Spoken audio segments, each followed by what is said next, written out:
Right, hi. I think this chapter should be a nice, easy one, so a good way to start the remote learning.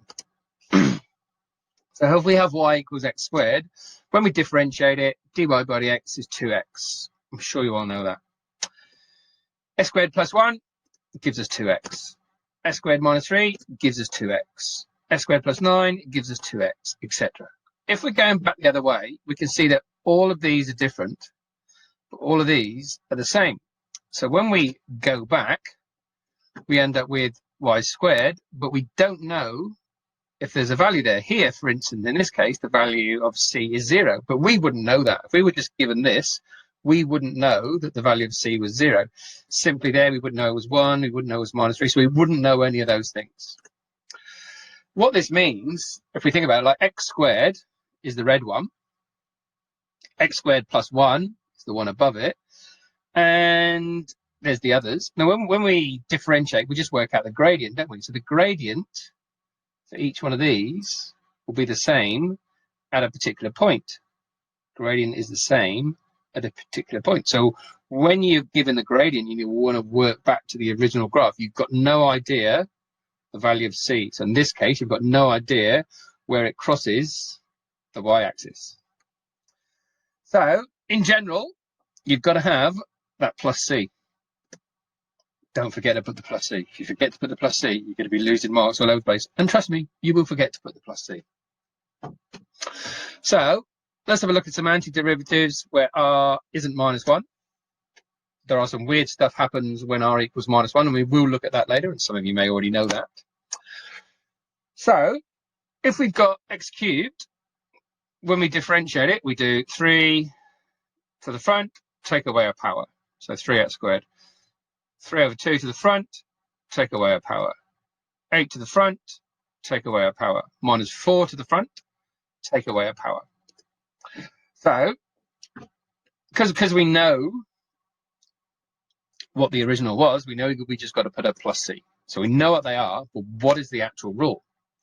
Well, you can work it out. Basically what you're doing is you're adding a power, so r plus 1. So you're adding a power, and then you divide by that power. So if we think about this one, if we add a power to that, we end up with 3.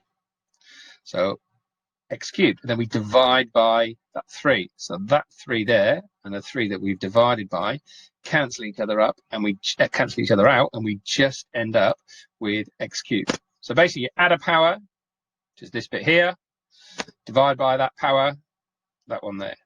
And of course, when we've got things like sine and exponentials and all this sort of stuff, there's a different rule for that. For polynomials, that's the rule.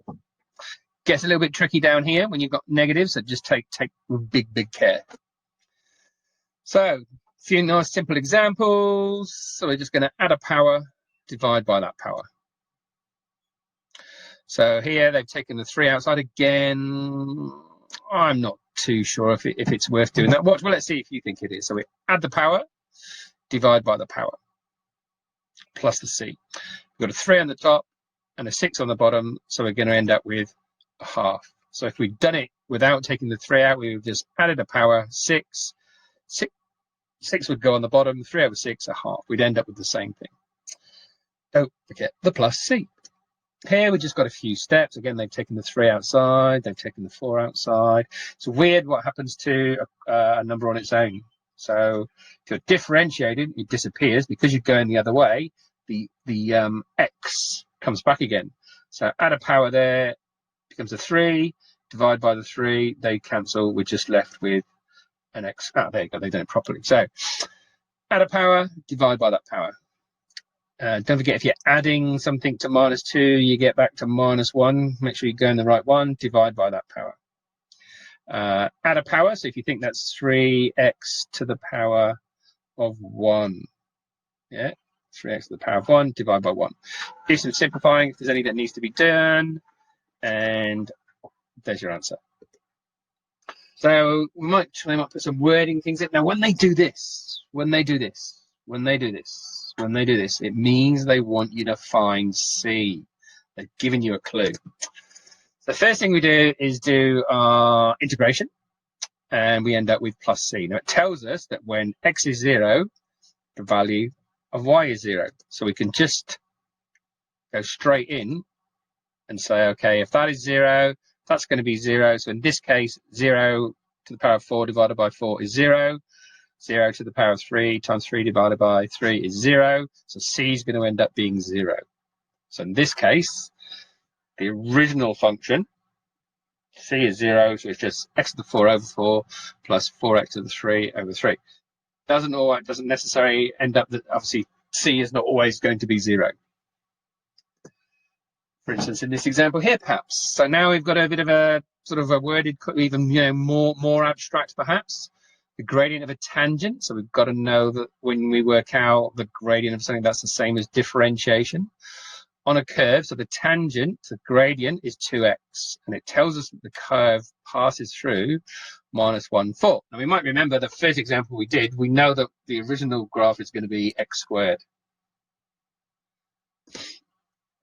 So let's look at the notation they use. So f dash of x equals 2x. So the integral of 2x with respect to x, add a power, divide by that power, plus c. Those two cancel. Those two's cancel, so we end up with x squared plus c. So the original function, so if we got the differential function is 2x, the original function is x squared plus c. And it's told us that it goes through the point minus 1, 4. Don't forget, that's our x value, that's our y value. So we just sub in. We say y equals x squared plus c.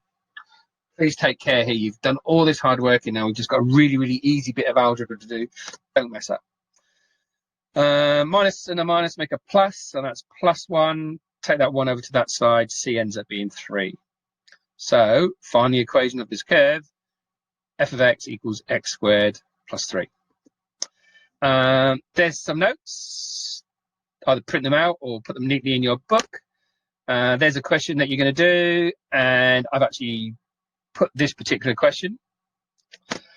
There it is. So that's just straight off the exam. So if you want to pause it now and do this question, and then there's the rest of the questions you've got to do for today's work. Missing you already. Bye-bye. Mr. Patch over and out.